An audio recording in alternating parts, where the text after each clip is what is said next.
Hello and welcome back to the Lutheran Witness Podcast. Here on the Lutheran Witness Podcast, we read for you the stories published on the Lutheran Witness website. That's witness.lcms.org. We also want to say thank you to our podcast partners, KFUO. You can learn more about KFUO at their website, kfuo.org, and support their work there as well. kfuo.org, Christ for you, anytime, anywhere. Also, we want to give a reminder that we're coming up towards the end of our Letter to the Editor contest. Go to the website, witness.lcms.org, to learn more about this contest and how you can enter for a chance to win the Lutheran Witness online gift reading package. Finally, our podcast for today. This is the second installment of the series, Our Problems, God's Answers, by the Reverend Dr. Adam Koontz. This article is titled, Waking Up in America. Waking Up in America by Adam Koontz, read by the author. We feasted once on dreams. The American dream served up enough dreams to satisfy every American and had more to spare. We dreamed of having a better life than our parents knew, or a bigger house than the one we'd grown up in. We dreamed of living longer than our grandparents could have imagined, or working an even better job than the one our father went to every day, until they gave him a gold watch and a handshake. Now our dreams have a sour taste and leave us hungry for something better. America is full of dreams unrealized and people isolated and disappointed. We might not live longer, nor any better than our grandparents. We might never own a house, much less one bigger than the one we grew up in. Gold watches are something few wear anymore, and handshakes are rare now too. America is no longer dreaming. America is starving. Maybe it always was. Maybe those dreams that pushed a people across a continent were illusions and nothing more. Maybe for some they never came true, and maybe if they came true for others, the dream was better than its fulfillment. It could be that there was always something off about those dreams, something that let you gain the whole world and lose your soul. Maybe the soul has had its hunger satisfied. Where were mercy and justice and peace in our dreams? Where were hope and joy and quiet contentment? Souls have always needed more than dreams for food. When the crowds were hungry, Jesus did not berate them for their shallowness. They came to hear him preach, and yet they wanted food, as if the preaching wasn't enough. When they came to him in the wilderness for bread, he did not despise their desire. He fed the thousands, and there was more than enough for all. Dreams of a better life and bread to eat are not evil, but they also aren't enough. Life is more than bread, and the soul more than the body. We must have more. Man cannot live by bread alone. He hungers for more. The crowds listened for more than the blessing over the meal Jesus gave them. When the crowds came to him in the desert, Jesus did not say that their time was past. Their past was so marred by sin and disappointment. Their ancestors had rejected the Lord's word, the soul's food, and had hankered after other gods. They had followed the devices and desires of their own hearts and forgotten the Lord's heart of love and peace opened up to them in his word. On the mountainside, Jesus fed them again with wholesome food. He came preaching, and he gave them what they needed. Israel had forsaken their fountain of living waters, but he would quench their thirst and satisfy their hunger for something more than daily bread. Is our country's time past? Should God turn to more grateful peoples? It would be arrogant to say either way.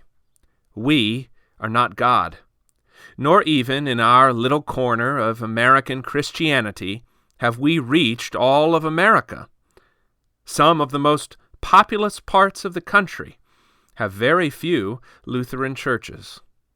And where our churches have been for a long time, many struggle to keep the doors open so that the feast of the bread of life can go on. It is not for the servant to decide when the master's feast will end. The servant carries out the master's command and commission to baptize and to teach all the nations, even Americans. When he tells us to stop, we will stop, and no one will be working. Until then, we serve the bread of life to the hungry. Who then is hungry in America? Don't we see emptying churches? How many funerals have you attended at your church where the only churchgoer in the family was the saint who had died? There has never been a more urgent time for the gospel of Jesus Christ in America. We know people were hungry for the bread of life in the past because they pursued him into the desert to hear his words. And in our own past, we have seen and known amazing things. People building their church and their school before they built their sod houses on the Great Plains. Pastors traveling enormous distances on horseback and on foot to lonely settlements to bring the gospel.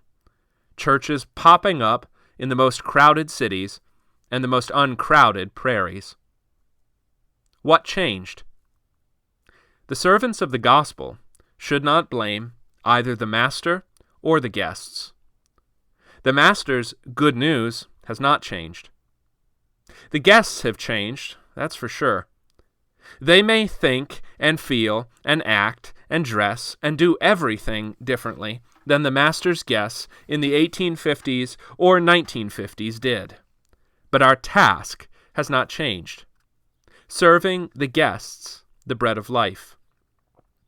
Much has changed, but we can only change our own drive to serve the bread of life. If there is someone somewhere in America without Christ's peace, why don't we go to him? If there is someone somewhere in a giant city or an anonymous suburb or a dying small town, why don't we go to him? Our fathers went to those cities, those suburbs, and those small towns, and they preached there, and God blessed their preaching. Will the Master be less gracious with us? By no means. For the Master does not deal with disappointed dreams.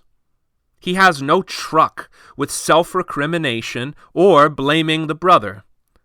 He has nothing to do with hardness of heart against the neighbor, nor with laziness that keeps us glued to our screens and blind to the hungry soul.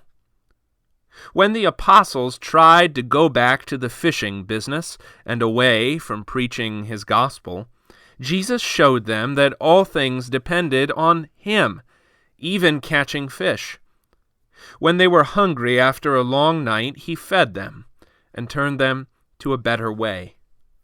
They were in darkness, and when the day came, he was ready to serve them. Now that dreams are fading, let the day come. We have nothing to fear from the daylight. The unfruitful works of darkness and the sloth of the night are passing away. The time for distraction and self-obsession is gone now. The church's slumber in the comfort of big numbers and big money is ending. Now the day is here, and the workers have the one tool they need for the day's work, the Word of God. The daylight reveals many hungering. many thirsting, many crying out for bread, many unemployed, many addicted, many depressed, many lonely, many whose souls have never been fed anything wholesome, many who once knew Christ and know him no longer, many who have never known him. You see how ripe the harvest is? You see how much work there is? The daylight shines, and the worker picks up his tools. He takes in how fresh everything is now, and he goes to work. Thank you for listening to this article by Dr. Adam Koontz. Make sure you tune in 2 weeks to listen to his next installment in his series, Our Problems, God's Answers. Thank you once again for listening to the Lutheran Witness, helping you interpret the world from a Lutheran perspective.